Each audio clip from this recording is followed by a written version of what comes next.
लीलावती देवी महिला महाविद्यालय के ऑनलाइन एजुकेशन में आपका स्वागत है। हम लोग पढ़ रहे हैं बीएड प्रथम वर्ष में चैप्टर आज है बुद्धि। पिछली क्लास में हमने बुद्धि के बारे में पढ़ा है। बुद्धि का अर्थ क्या है, इसकी परिभाषाएं और उसकी विशेषताएं। आज हम लोग पढ़ेंगे बुद्धि के सिद्धांत। आप सभी जानते हैं कि विभिन्न मनोवैज्ञानिकों ने, शिक्षाविदों ने बुद्धि के विभिन्न सिद्धांतों की चर्चा की है, जिनमें से कुछ मुख्य सिद्धांत हमारे द्वारा यहाँ पर प्रस्तुत किए गए हैं। इन सिद्धांतों का हम लोग अध्ययन करेंगे। सबसे पहले है एक कारक सिद्धांत, बुद्धि का एक कारक सिद्धांत। सबसे पहले एक कारक सिद्धांत का प्रतिपादन किया गया था।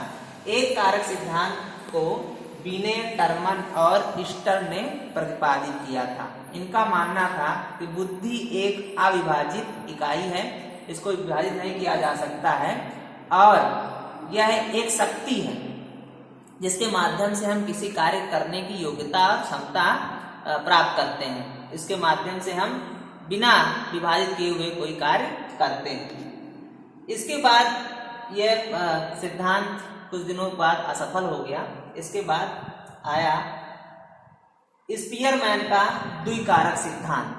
आप सभी ने द्विकारक सिद्धांत के बारे में सुना है। स्पीयरमैन ने कहा कि बुद्धि दो कारकों से मिलकर बना है, जिसको उन्होंने जी कारक, सामान्य बुद्धि, जनरल फैक्टर और स्पेशल फैक्टर, एस कारक के नाम से भी संबोधित किया है। इसमें उनका जी कारक से आशय था कि जी कारक सभी व्यक्तियों में पाया जाता है।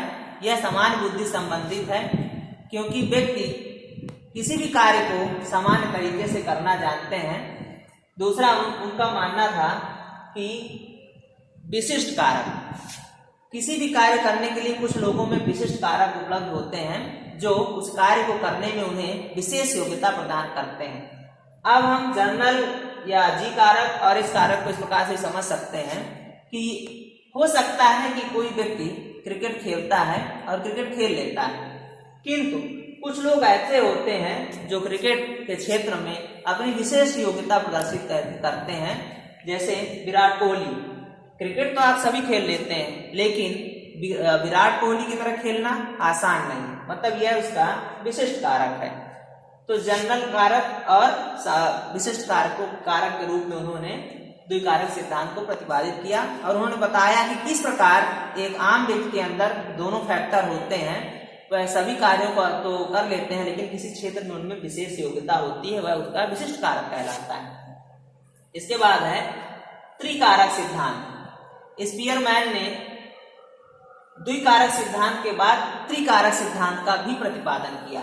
इनका मानना था कि जी कारक और एस कारक, जी फैक्टर और एस फैक्टर के बाद उन्होंने एक कारक के बारे में और चर्चा की। उन्होंने कहा समान बुद्धि, विशिष्ट बुद्धि के साथ भाषा या स्थानात्मक बुद्धि भी होती है, जो उनको विभिन्न कार्य करने की योग्यता प्रदान करती है।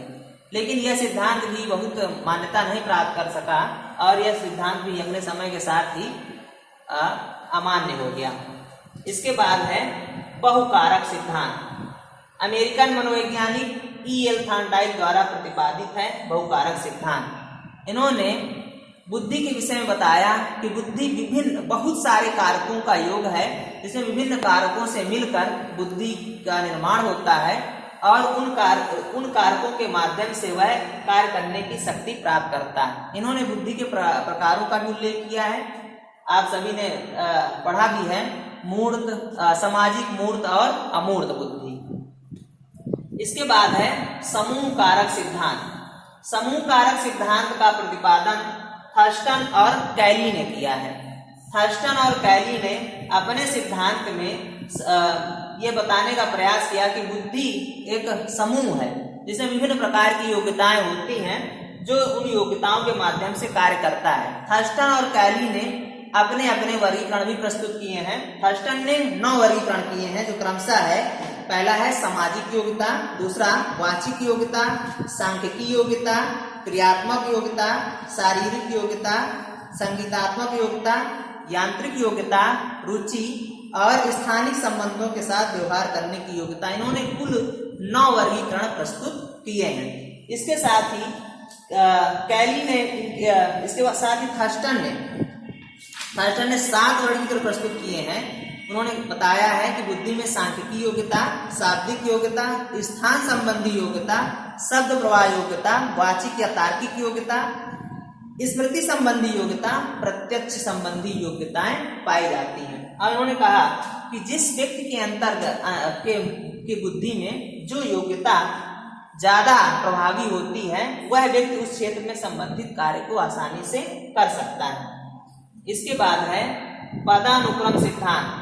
फिलिप बर्नर द्वारा पदानुक्रम सिद्धांत का प्रतिपादन किया गया है। फिलिप बर्नर ने अपने बुद्धि सिद्धांत में बताने का प्रयास किया है कि बुद्धि का जो कार्य करने की क्षमता है वह क्रमबद्ध होती है, वह एक स्टेप बाय स्टेप कार्य करती है। उन्होंने बताने का प्रयास किया है कि पहले सामान्य कारक होते हैं, फिर मुख्य समूह कारक होते हैं, फिर लघु समूह कारक होते हैं और फिर विशिष्ट कारकों के माध्यम से वह कार्य करता है। इसके बाद है त्रिआयामी सिद्धांत जेपी गिलफोर्ड का है। त्रिआयामी सिद्धांत इन्होंने इसे जेपी गिलफोर्ड ने अपने त्रिआयामी सिद्धांत के माध्यम से बताया है कि बुद्धि में तीन विशेष योग्यताएं होती जिनके माध्यम से वह कार्य करता है। उनका मानना था कि संक्रिया, सूचना सामग्री या विषय वस्तु तथा उत्पाद, इनके माध्यम से व्यक्ति कोई कार्य करता है और अपने लक्ष्य को प्राप्त करने का प्रयास करता है। उन्होंने संक्रिया को 5 भागों में, विषय वस्तु को 4 भागों में और उत्पाद को 6 भागों में विभक्त किया है। उन्होंने 5 × 4 × 6 करके विभाजित करके का गुणनखंड करके बताया कि लगभग व्यक्ति में 150 तक कारक होते हैं। इसके बाद संशोधन भी किए गए, 6 × 6 × 5 का संशोधन किया गया, जिसके आधार पर उन्होंने बताने का प्रयास किया कि बुद्धि में लगभग 180 कारकों का योग होता है। इसके बाद है ध्रुवीकृत घनीकृत बुद्धि सिद्धांत। ध्रुवीकृत घनीकृत बुद्धि सिद्धांत आरबी कैटल का है।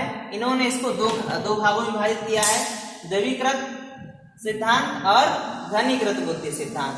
द्रवीकृत बुद्धि सिद्धांत के अंतर्गत उन्होंने बताया है कि जो द्रवीकृत बुद्धि सिद्धांत है यह जन्मजात होता है, अर्थात जो शक्तियां व्यक्ति जन्म से ही प्राप्त करता है वह इसके अंतर्गत आती होती हैं। वह अपने पूर्वजों से जो शक्तियां प्राप्त करता है, अपने जीन्स के माध्यम जो शक्तियां प्राप्त करता है जन्मजात रूप से, वो द्रवीकृत के अंतर्गत आती है और उनके माध्यम से वह किसी कार्य को करता है। दूसरा है घनीकृत बुद्धि सिद्धांत। आरबी कैटल ने घनीकृत बुद्धि सिद्धांत के अंतर्गत बताया है कि यह वातावरणीय शक्तियां होती हैं। बालक जिस वातावरण में रहता है वहां से जो कुछ भी वह प्राप्त करता है, जो क्षमता उसे प्राप्त होती है, घनीकृत बुद्धि के अंतर्गत कार्य करते हैं। इसके बाद है बहुबुद्धि सिद्धांत। होवार्ड गार्डनर ने बहुबुद्धि सिद्धांत का प्रतिपादन किया है।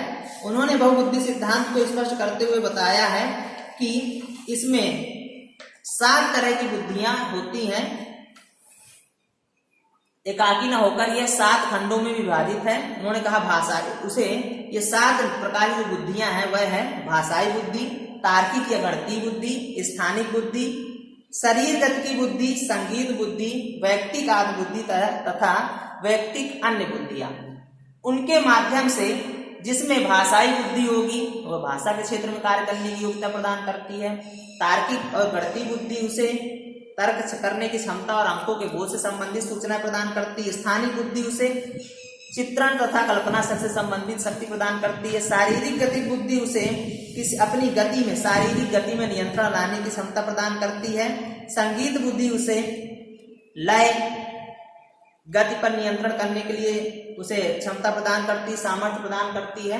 वैयक्तिक आत्म बुद्धि भावों संवेगों को मॉनिटर करने की क्षमता प्रदान करती और वैयक्तिक अनुभूति उसे व्यक्तियों की इच्छा, अपेक्षा और आवश्यकताओं के अनुसार कार्य करने की क्षमता प्रदान करती है। तो ये थे बुद्धि के सिद्धांत। बुद्धि के अन्य भी सिद्धांत हैं, किंतु बीएड के सिलेबस के अनुसार ये 8 मुख्य सिद्धांत हैं जिनको आपने पढ़ा। यदि किसी भी सिद्धांत में आपको समस्या है तो आप कमेंट करके अवश्य पूछ सकते हैं। आज के लिए इतना ही, धन्यवाद।